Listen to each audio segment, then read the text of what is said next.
Welcome to Behind the Paranormal with Paul and Ben Eno.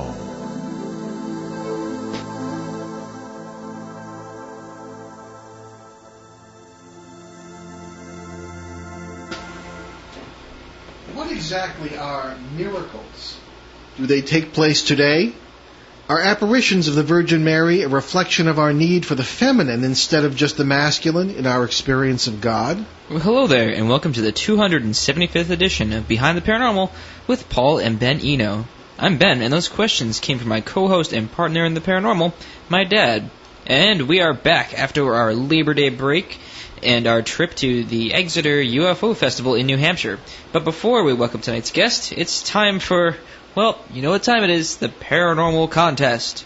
So, our question from 2 weeks ago was peculiar to our local listening, particular to our local listening area. On what road in the Blackstone Valley of Rhode Island has a faceless ghost been reported? Well, strangely enough, the answer was Reservoir Road in Cumberland, Rhode Island, and peculiar or not, the first person to answer the question correctly was from Minnesota. Greg Pelletier of St. Cloud got it right.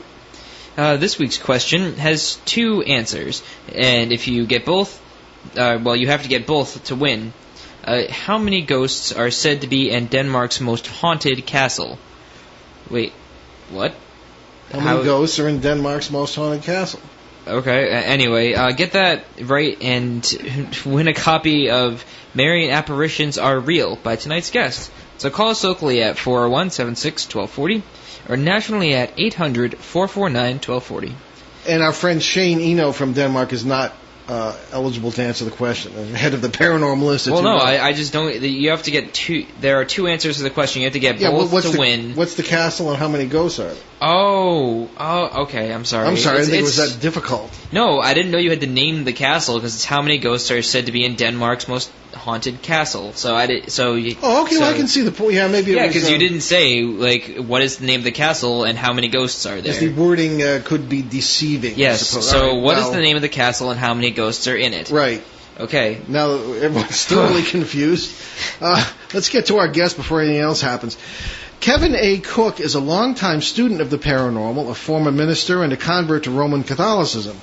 He reports that upon conversion, he experienced some very moving paranormal events. This encouraged him to investigate Marian apparitions, a topic that has always interested him. The result is his book, Marian Apparitions Are Real. Kevin holds a BA from Upper Iowa University and a master's in theology from a Protestant seminary. He is doing graduate work in theology at the Franciscan University in Steubenville, Ohio, which maybe he finished since the last time he was on, I don't know. And his website is www.marianapparitionsArereal.com. Okay, Kevin Cook, welcome back to Behind the Paranormal.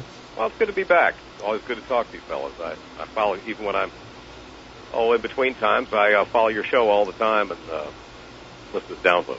Well, that's good to know. Yeah, we get almost over 300 podcasts now. We're getting there. We're getting there. Oh, right. I know. So, actually, I've slipped off in the radio field myself the last couple of months. Yeah, I heard that. I wanted to talk about your own show as we go here, but we're going to start out with some questions from Ben. Sure.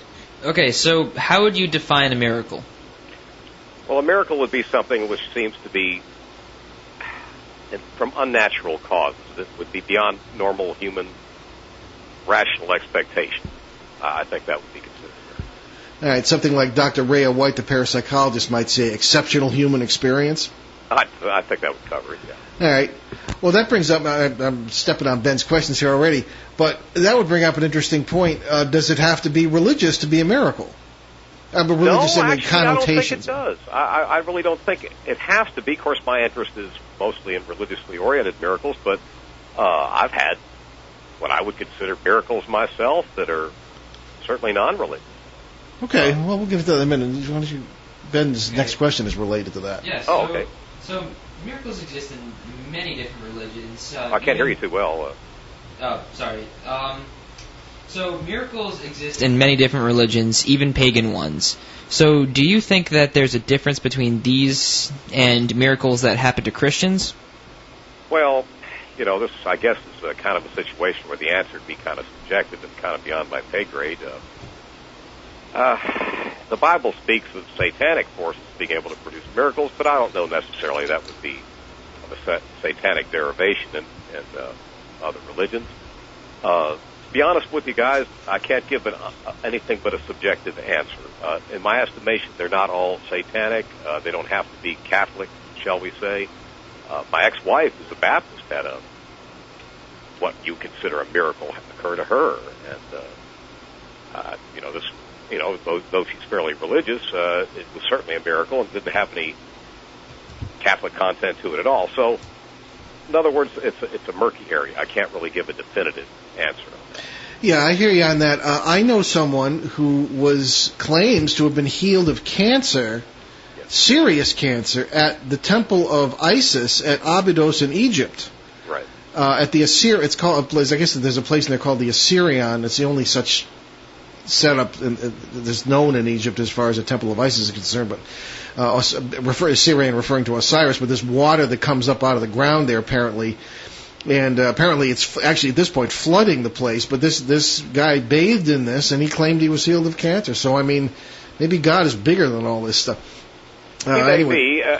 It may be. And like I say, this is really beyond my purview as far as I could make comment. I do know that intellect itself has a very powerful force. I'm not saying there isn't divine. Of course there is. But I'm just saying that the think system does work. Yeah, no, it's true. Well, that leads into my next question, because it seems that from my theological training, which was different than yours, there was a certain amount of participation that goes just as in any. And I've never liked to lump experiences with divine connotations with the paranormal, quote unquote. Right. However, I suppose, in effect, there are perhaps the same laws are involved. I don't know. But in any case, I've always found it fascinating that on certain occasions in the Gospels, notably in Mark, when Jesus visited his hometown, supposedly Nazareth, although there's some evidence Nazareth wasn't built until the 3rd century. That's another problem. Anyway, it says that Jesus was not able to do a miracle, or at least not anything serious, other than heal a few of the sick party. Now, because the party line on that is that he refused to force faith on those who didn't have any. So the official position of most of the churches isn't that he could not perform the miracles, but that he would not. What say you? Here again, I think that may be he might have been waiting for ostensibly the kickoff of his ministry. I don't know. It would be an area I really couldn't comment that well on that. Okay. Well, yeah, I mean, there is a certain interesting aspect to that. There are several occasions where he says, your faith has made you whole or has made you well. Oh, absolutely. And that indicates to me there's a certain amount of participation here. God kind of takes you where you are, whether it be Jesus or whatever name you pin on the divine reality. Well, along with that, you could also look at the whole Christian concept of prayer and intercessory prayer and communal prayer, and the idea that, yes, participation, is obviously a very important component. Yeah. We've had Wiccans on the show, and they have been interested in my thought on this, that magic, as they use it and call it, is prayer taken to the next level. Does that ring any bells with you in a sense of influencing the environment? Yeah, well, participating. I've read little excerpts from pagans, witches, this and that, and very much, even Satanists. I've read stuff that Anton LaVey wrote, and the power of will is considered to be quite an item and so forth. And I mean, there's also certain miracles that occur without any participation. I know I had a very strange experience when I was about 12 years old, thereabouts, and it involved the Boston Red Sox. Hey, well, that's popular around here. Well, what happened was... It's Red Sox country. It was actually very simple, really. I grew up in Baltimore, Maryland, Delaware area both. And essentially, it was May, and we were fixing to get out for the school year and have our summer vacations. We got earlier in those days. And I told a companion, we were big baseball fans, and I said the Boston Red Sox are going to win the going to win the pennant. and Carl Yastrzemski's going to win the Triple Crown in '67. And, of course, he said, oh, that's ridiculous. That's not going to happen. And I said, well, I'll bet you $10.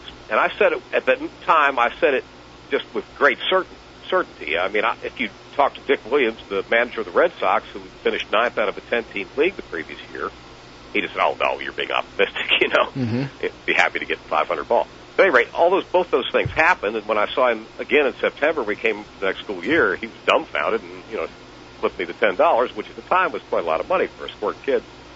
But I remember that series. Yeah. But I mean, that was what I would consider a miraculous kind of a thing, or certainly a cognitive miraculous thing. I've subsequently talked to people in Vegas and Shreveport, other gambling places, and that are professionals. And they said I could have owned Vegas. If I could got my father to bet $2 or $3, I would have had 1,000,000-to-1 odds. Well, again, we're getting into the possibilities of psychic power here, but I have a comment on that later. Ben's got a next question. All right, so you started out as a Protestant and became a Roman Catholic. So is there any difference between the Protestant and Catholic idea of miracles? I don't really think so, except that,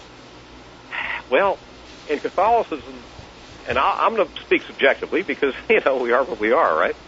And I've never seen such a bunch of smoke and fire with miracles or experienced them personally as I have connected with my conversion to the Catholic Church.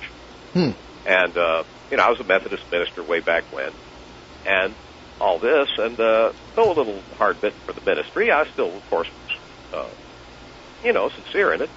And since, I've run across more stuff that's converted to Catholicism that I've personally experienced, and researched and found out about that, I don't think there's any comparison as far as the frequency. No, and that is that's the most honest answer I can make. Okay. Well, as I'm sure you know from listening to our shows and from having been a guest before, our point of view tends to be rather non-Western. Oh, I understand. Yeah, and so let me hit you with this. It seems to me that, at least from my studies, and I studied in both Roman Catholic and Eastern Orthodox seminaries in the Christian realm, it seems to me that miracles have always had a lot to do with the presence of angels in ancient texts, and not just the Bible, but in other texts that can be interpreted as angels. Their presence usually is a sign that something miraculous is going to happen. The word miracle itself comes from the Latin miraculum, as you know, which means something wonderful, if you translate it literally. Before that, it's considered traceable, I think, to the Indo-European root smai, S-M-E-I, meaning smile or laugh. So apparently miracles are supposed to make us happy. Right. Okay? Now, in some theologies, I think this is expressed perfectly in that of, or most perfectly in that of the Eastern Orthodox Christians. Miracles are not considered special supernatural events. They're considered restorations of the world as it is supposed to be. And this gets into our theories about the multiverse and all this business. I think people aren't too surprised that comes up. In a world restored to the divine image in which it was originally created, miracles are kind of the norm rather than the exception. And it's sickness and sorrow and evil that are out of the ordinary. That, to me, seems to be what it's really all about. What do you think of that? Does that have any validity in your book? Well, it could. It could. It's a different perspective, but it's okay.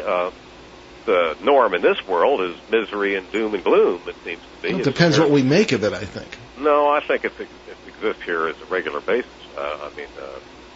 The miracle and the happiness seem to be the little blips on the horizon. and I think, right.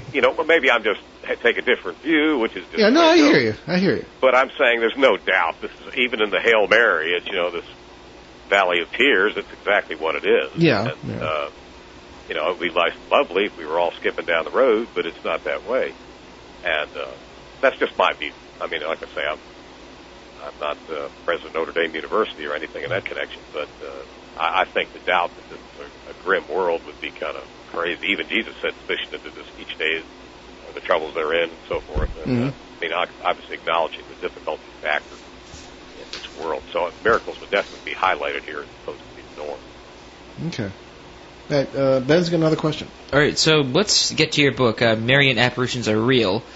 how did you make the jump from being a Protestant and people who usually are indifferent or hostile to the Virgin Mary to someone who is very devoted to her? Well, it was kind of a quirky turn of events. Originally, I was an Episcopalian, and I went to the Methodist Church to, pursue that ministerial direction for a couple of years.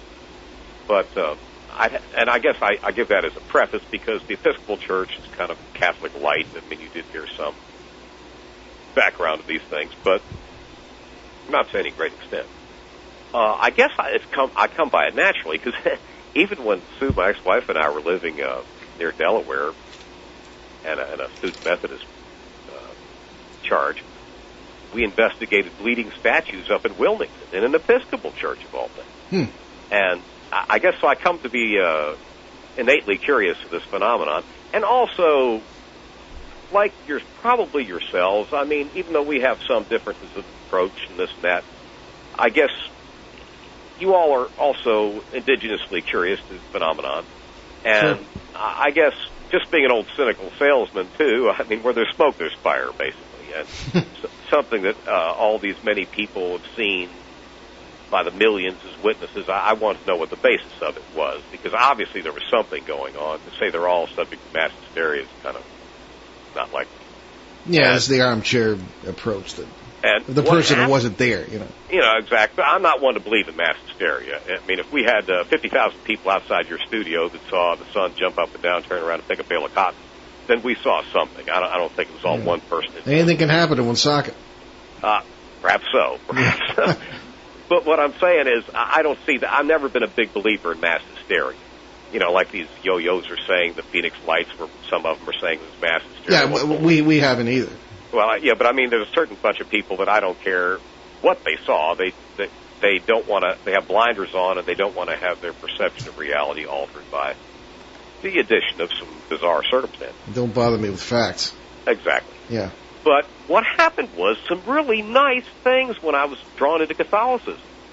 And I can only tell you it was kind of very personal, very subjective.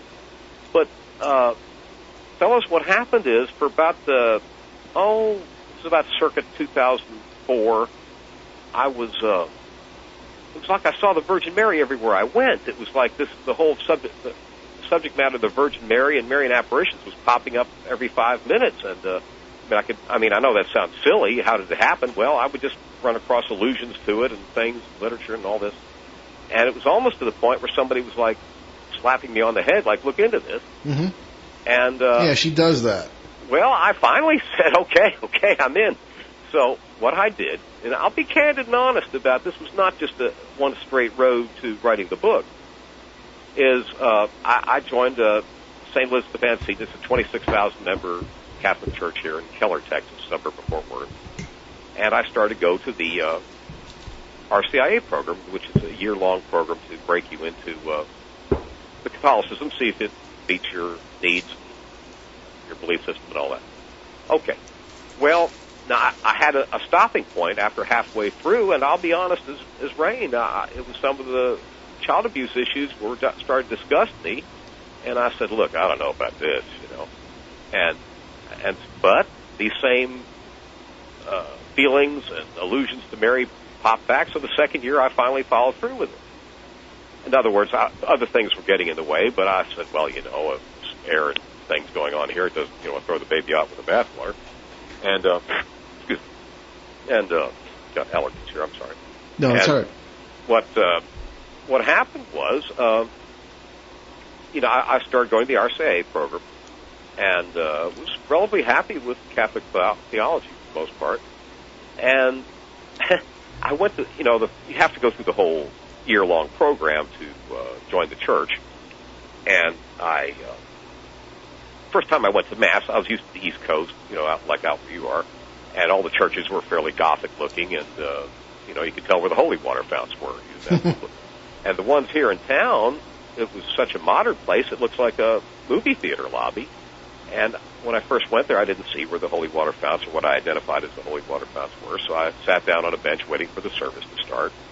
And then I saw the veteran Catholics come in and frost themselves with holy water, because I knew from movies that was the practice, And then I went through the service and came out.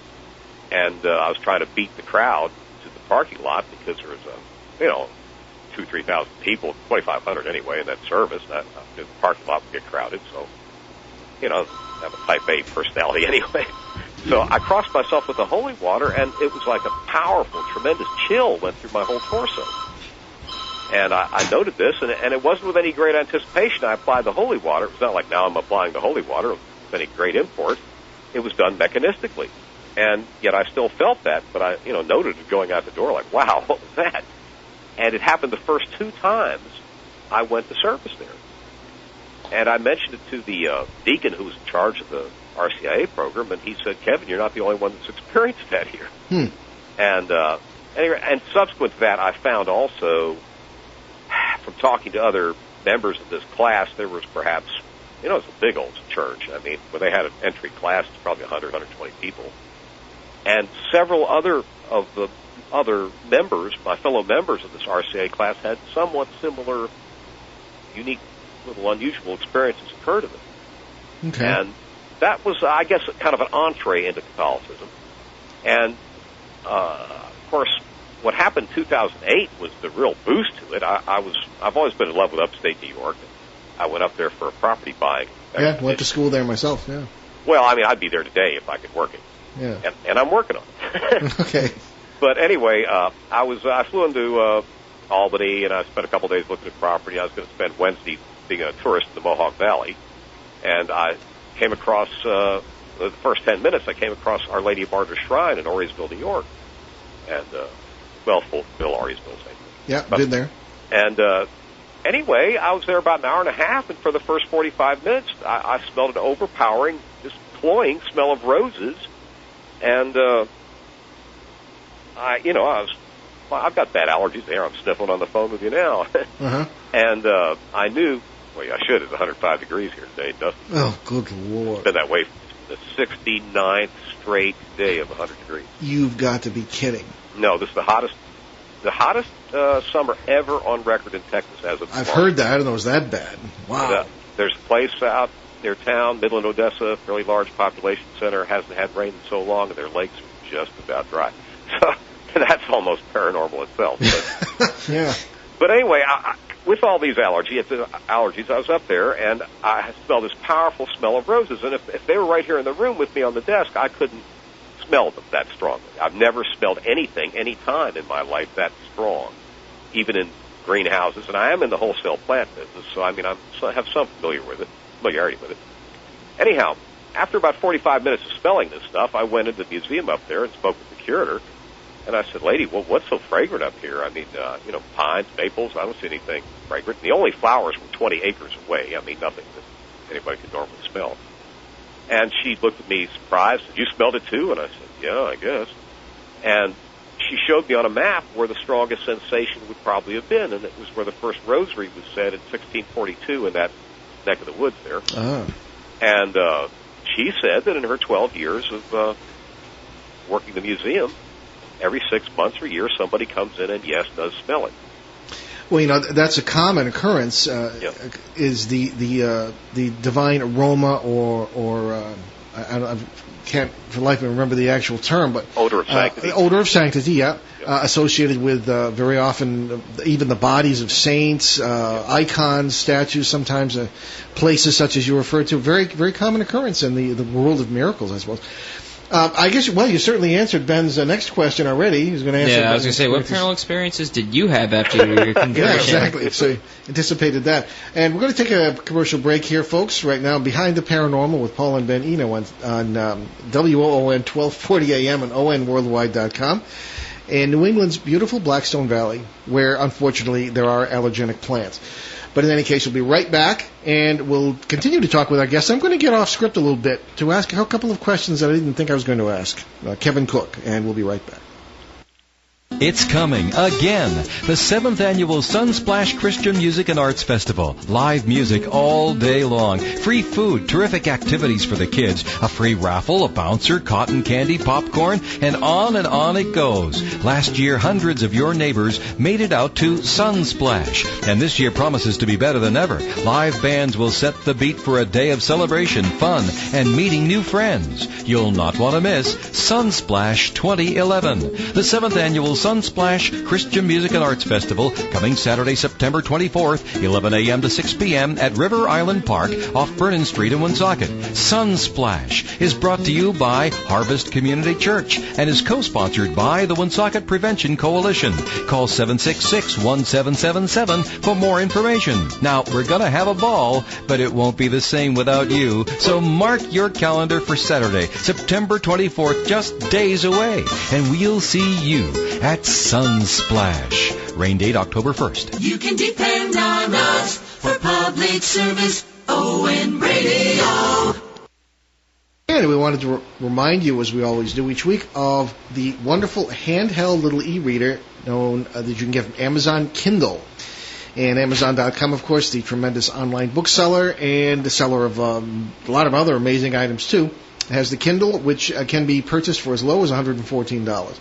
And instead of going and spending lots of gas and money to buy print books, you can get your books literally downloaded to you on your Amazon Kindle reading device. So you can get, of course, 4 of my books that are on that particular device. And I'm always dragging the guest into the commercial here, but Kevin, your books are available? Your book is available on Amazon Kindle, is it? No, actually, it's on Barnes & Noble Nook. Okay, well, you can't say that on Kindle's airtime, but anyway, sorry. Actually, so are mine. But anyway. Yes, but Amazon is my publisher, though.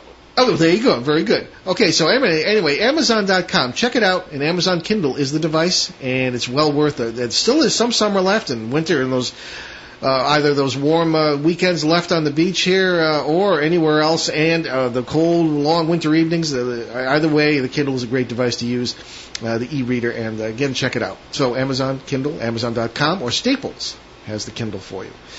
Anyway, let's get back to our guest, Behind the Paranormal with Paul and Ben Eno on, I was ready to say, our Sunday night show. Anyway, WOON 1240 AM and ONWorldwide.com. Yeah, thank you, Ben. You're welcome. And we're talking with Kevin Cook, author of Marian Apparitions Are Real, and a curious religious kind of guy after my own heart, certainly.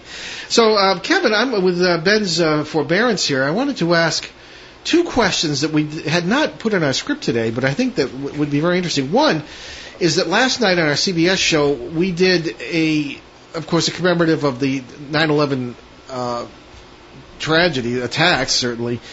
And we were, the theme of the show was, why does God permit this stuff to happen? And it attracted a lot of interest. We got a lot of emails. A lot of people expressed their thoughts on that. I don't know, you might listen to it in the podcast form when it's available, but maybe unless you heard it live, then you won't know our answer to the question. What is your answer to the question? Why does God allow stuff like that, especially terrible disasters such as 9/11? Well, there's always been disasters, and a lot of them much worse than 9/11. Yeah. However, we used the example of World War II as well. Yeah, I mean, Stalin was responsible for killing 60, 70 million people himself. Yeah. But actually, the best apologetic answer I can give, I, like most Christians, have that notion, is what's up with this. But the best answer I can give, and it seems to be the closest to what can be gleaned from Scripture, is that in giving us eternal life, God views this as maybe a temporary blip or a bad dream. And that though they seem catastrophic experiences to us and the view of the background of having eternal life, it's not as bad as it might seem. Now, that's the best answer I can give.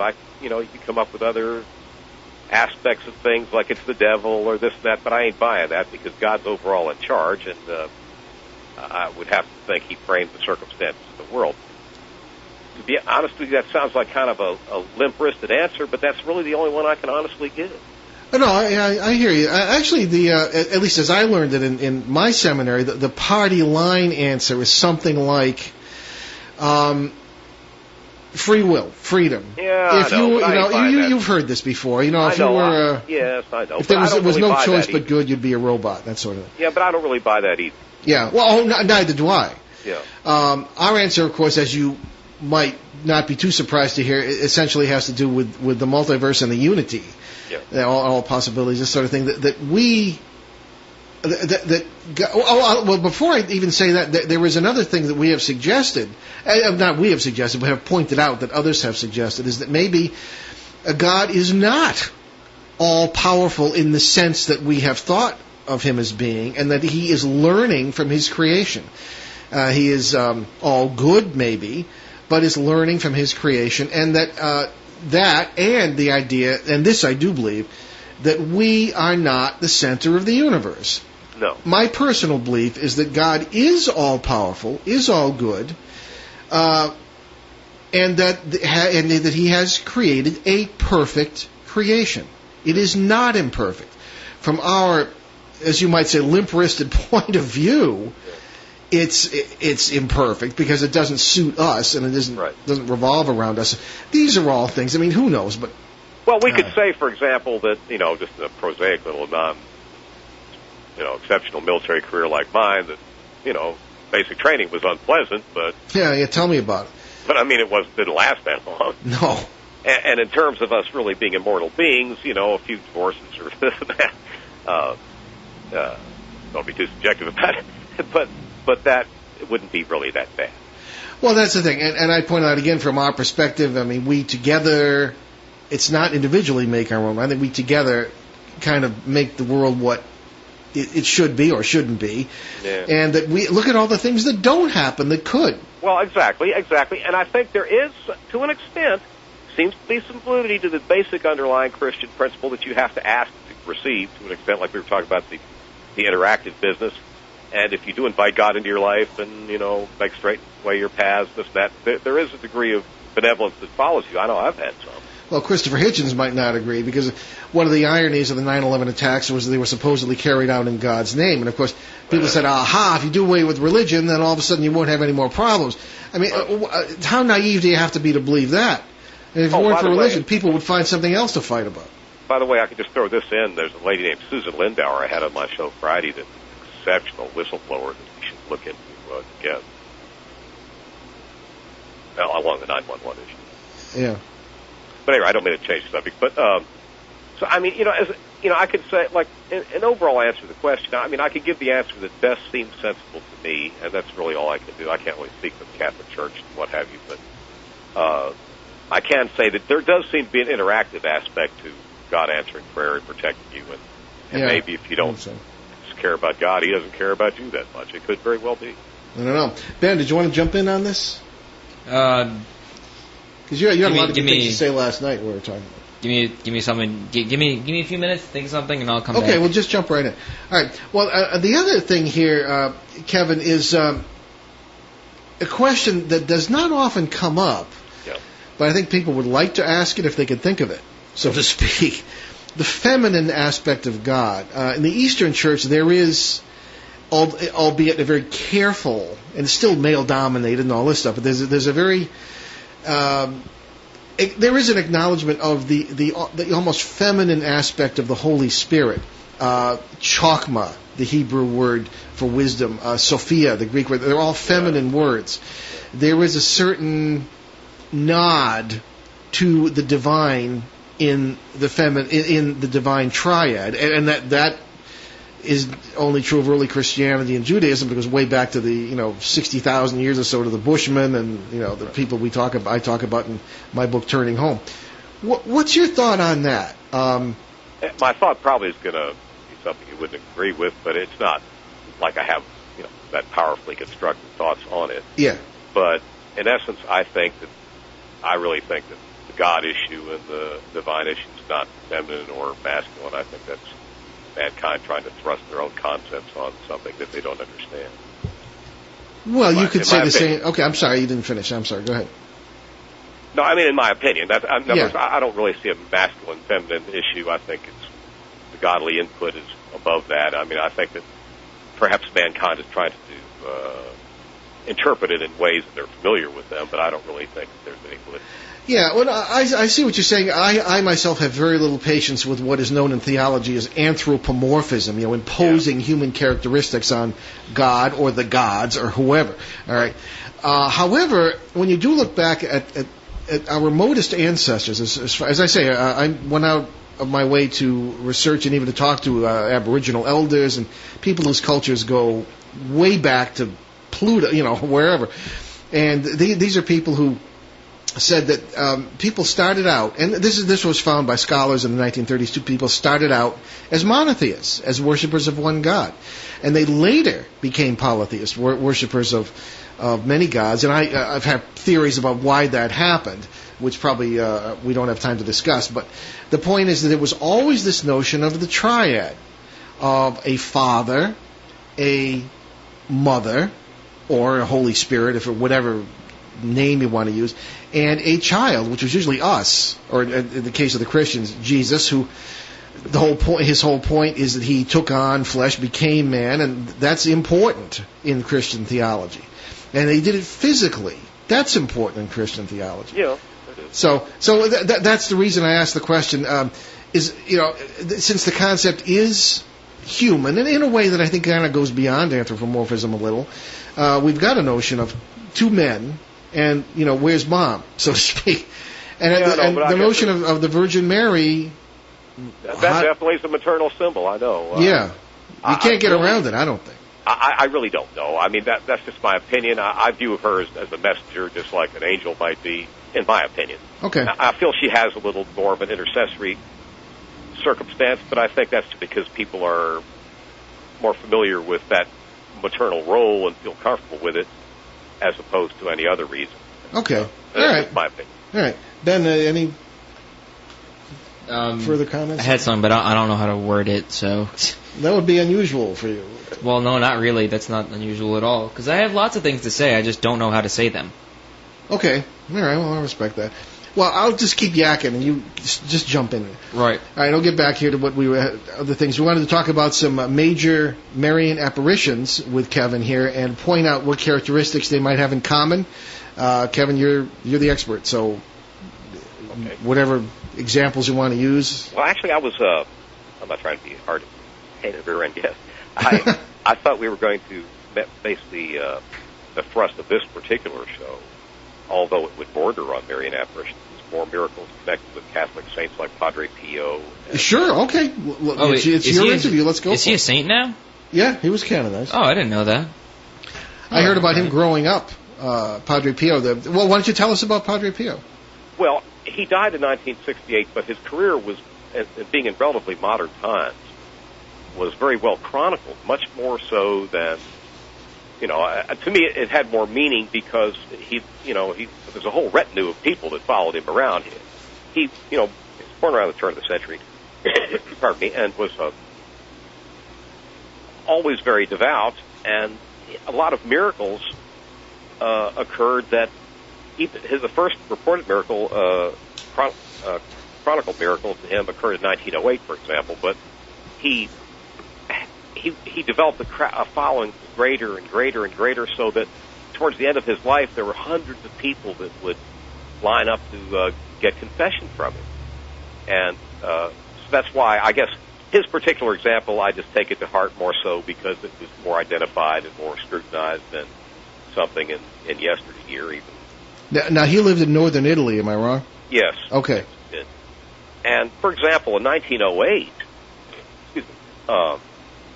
he was gathering chestnuts for his aunt in that area. And Petrolcina, well, I guess I'm mousing that around. Pietrelcina, Pietrelcina. My Italian is not very good. That's right.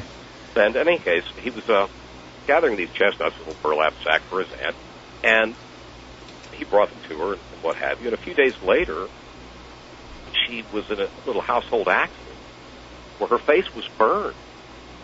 And what happened was she daubed her face down with this cloth from Padre Pio's collecting these chestnuts, and there were no burns, no blisters, nothing. Miraculous pain went away. All that connected with, using this particular little remnant of something he did for her and had contact with.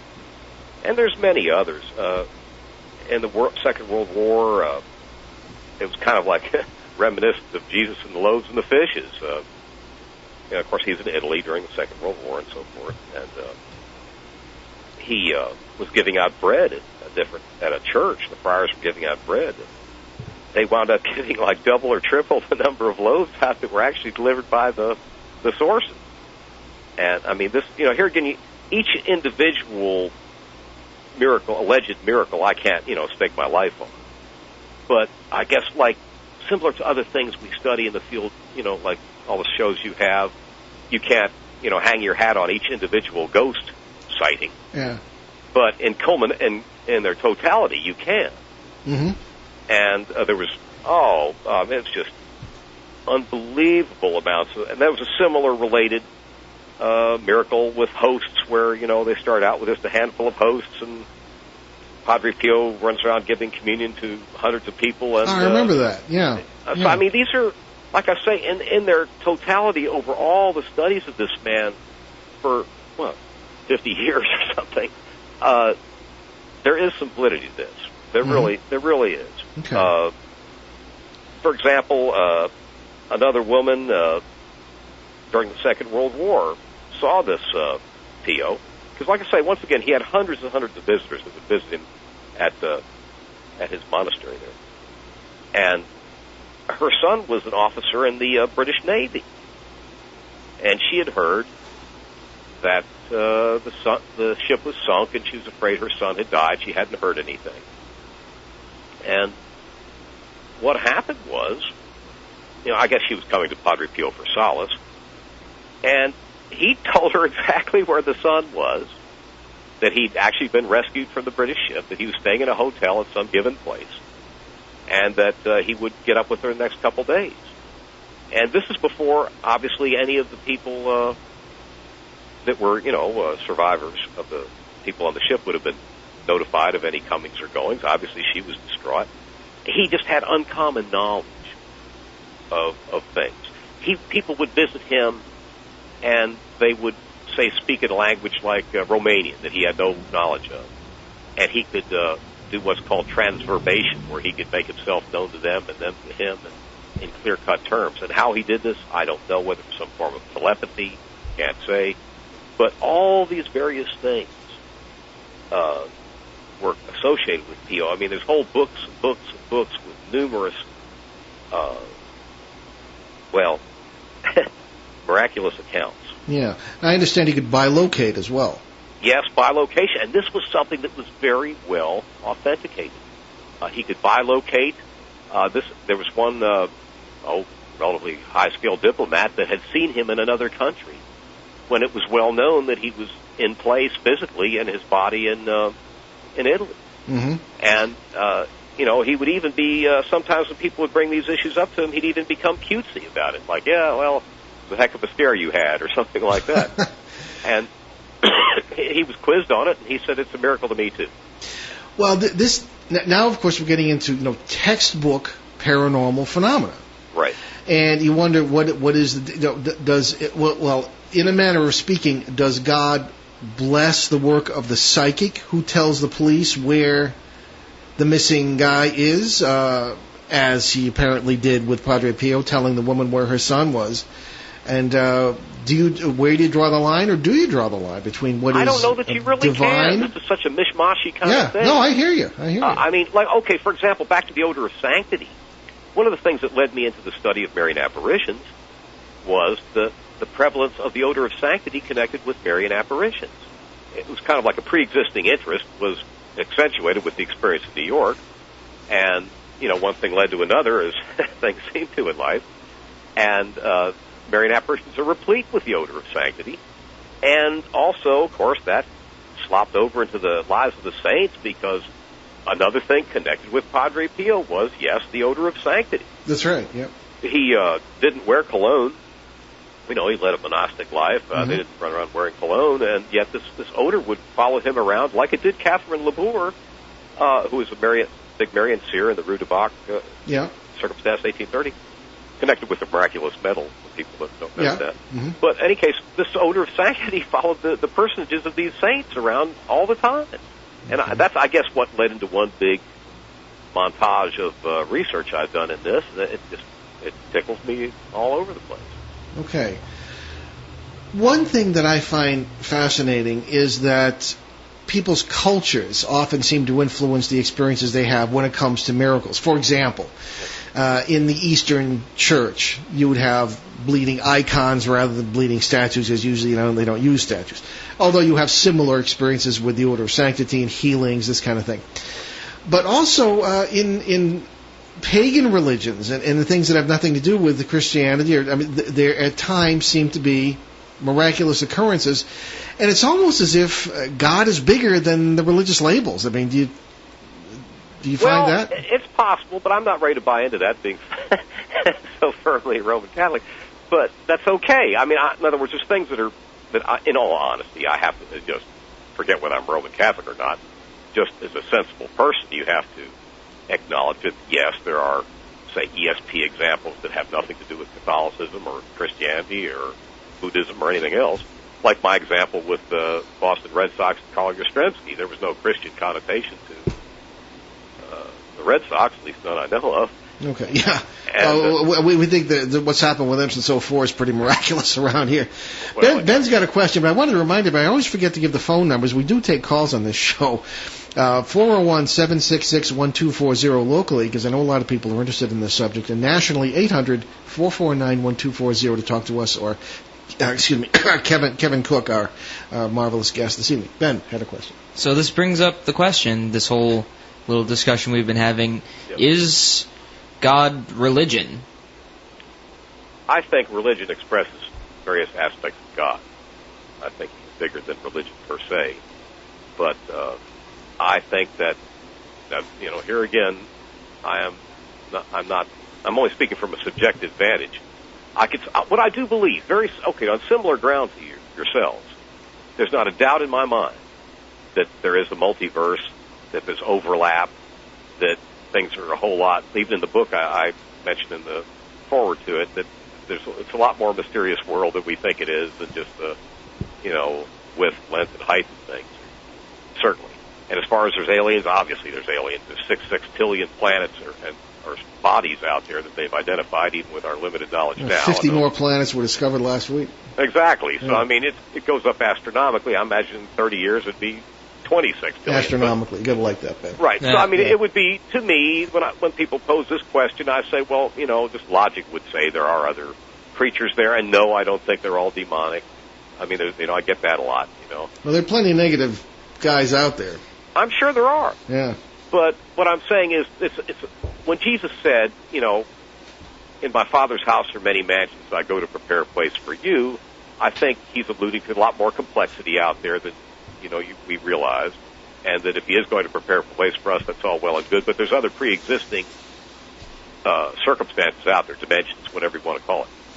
And so I don't see that that's incompatible with essential Christianity.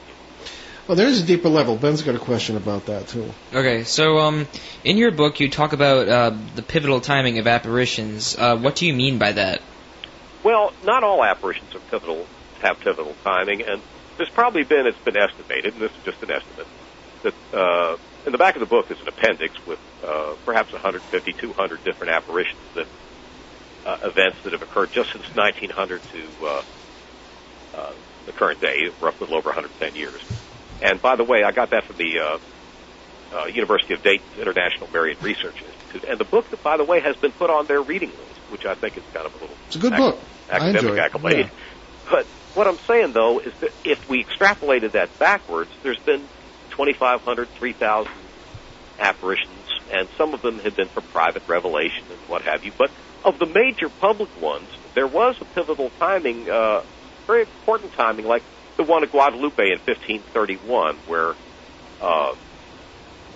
Juan Diego the Indian had a visit by the Virgin Mary, and that's where the actually scientific artifact is available. The tilma, T-I-L-M-A, it's a cactus husk garment that the Indian was wearing, is on display right now at the Basilica of Guadalupe in Mexico City. Mm-hmm. And it's been in constant church custody for 500 years. And it's been subject to tests a lot more than the Shroud of Turin, and by Sandia Labs engineers who I have not first-hand but second-hand contact with, which is pretty good considering. And there's no evidence of tracing, no evidence of pigment in this garment. And really, if you and I threw some cactus husks in our closet and came back 20 years, I have a fairly good suspicion that they'd be dust. Yeah. And this particular garment is in pristine condition. It's been subject to heat, cold, smoke, arsonist attempt, bombing attempt in 1920, etc., and it's still in pristine condition, and it's only been under glass for the last 150 years. Wow. And before we burn up any more time, I wanted to give Kevin a chance to talk about his book and his new radio show as well. Why, thanks. It's Marian Apparitions Are Real, and the website is www.marianapparisionsarereal.com. And the radio show is liveparanormal.com. It's at 11 p.m. Eastern on Fridays, which shouldn't conflict with listening Behind the Paranormal. Right. And it's liveparanormal.com. It's a show called Paranormal Mysteries. And I'm also going to be doing a series of shows on a regular show basis with Inception Radio, Jamie Havocant's show out of Florida, which will be on terrestrial radio and the Internet. Very good. And may I say, you have a marvelous radio voice. Well, I appreciate that. And one thing that's actually kicked off to actually make some money out of this, and anybody that needs to have a commercial, I've done a lot of voiceover commercials as a result of the radio shows I've been on. And if you need me, I'll be there. I'll talk to Amazon. I don't know how they put up with me as a commercial deliverer, but anyway, we have, I think, maybe time for an email. Or did you have another question here, Ben?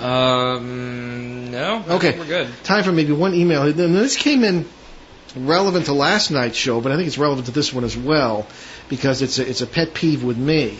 And this is from Martin in Orlando, Florida. Okay. So Martin writes, what is your opinion of authors like Christopher Hitchens who advocate doing away with religion? Oh, I think we ought to do away with Christopher Hitchens, really.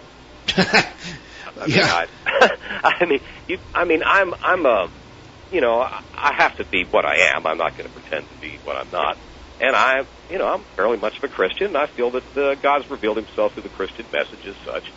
And that, frankly, if he doesn't want God probably don't really want him either. So, I don't really care about Christopher Hitchens. Well, it's funny, as I mentioned last night, our publicist was trying to set up a debate between Christopher Hitchens and yours truly, but it never came about. I don't know just what it was, or maybe I'm not important enough. That's probably the answer. But the question is that, you got these people who equate God with everything that his followers or people who claim to be his followers do. Right. And as I said earlier, I think, you do away with religion, people are going to find something else to fight about. It's a silly... Well, it does, and I must emphasize, in all these little experiences I've had, I'm not an easygoing fellow as far as easily manipulated or influenced, like prone to imagination, if you will. Mm-hmm.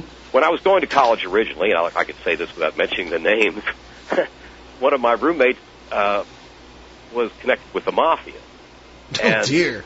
And they wanted me to be... they liked me, and they wanted me to be a collector for the company's construction industry and whatever. And I'm just saying, I only give that as an illustration. Of course, I'm not going to be, terrorizing innocent people or anything. Right. But what I'm saying is, if people that really know me know that I'm not a lightweight kind of guy. Or they wouldn't have considered me to be a leg breaker. And I just give this just as an illustration that don't associate Christianity with a bunch of scandal and egoism and things like that. God's a lot bigger than all that. And like I say, what I experience, all I'm really trying to say in a roundabout way is what I experienced is dead bang real, very positive, very worthwhile. Yeah, okay. Well, we like to think so too. Well, Kevin Cook, thank you very much for being with us again. It's always a pleasure, and the discussion always is interesting. And again, Marian Apparitions Are Real. Check it out at MarianApparisionsarereal.com. Kevin, we'll talk to you again soon. Okay. Thank you. Enjoyed it, Ben. Thank you. All right, Paul. Okay. Bye. Very good. 5 degrees in Texas. Good Lord. All right. Good luck to the folks down there, and especially our friend Kevin. And we want to just point out, you can find out all about our guests and upcoming shows, past shows, 300 and something podcasts, BehindTheParanormal.com, our show website. And you can also check us out at NewEnglandGhosts.com. That's our main website for cases and things of that kind. Check it out. And we want to thank our producer, the sainted Steve Bianchi. And we'll see you next Sunday. I should say next Monday. We'll say next Sunday too, but next Monday, September 19th at 7 p.m. Eastern, 4 Pacific, right here on WOON 1240 AM and ONWorldwide.com. I have a long-standing commitment that day, so Ben will be on his own with our guest, Todd Banks. So you get to hear the soothing tones of my voice for a full hour. Well, yeah, I think you're going to do great. I think it's going to be very interesting. But the guest will be Todd Banks, a Connecticut business owner who is, in our opinion, an excellent example of a guy who truly lives in multiverse awareness. It's going to be very interesting. Right. In the meantime, tune into our Sunday evening CBS radio edition in Boston, Pittsburgh, Detroit, and Seattle, and online at www.newskyradio.com. On Sunday, September 18th, we welcome back animal communicator Karen Anderson.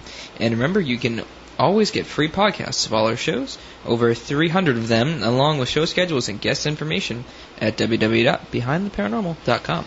And in the meantime, we leave you with a thought from noted pediatrician and author Dr. T. Barry Brazelton, founder of the Brazelton Institute. Quote, "A grandchild is a miracle, but a renewed relationship with your own children is an even greater one." Unquote. Thanks for joining us on our great cosmic journey, and we'll see you next time.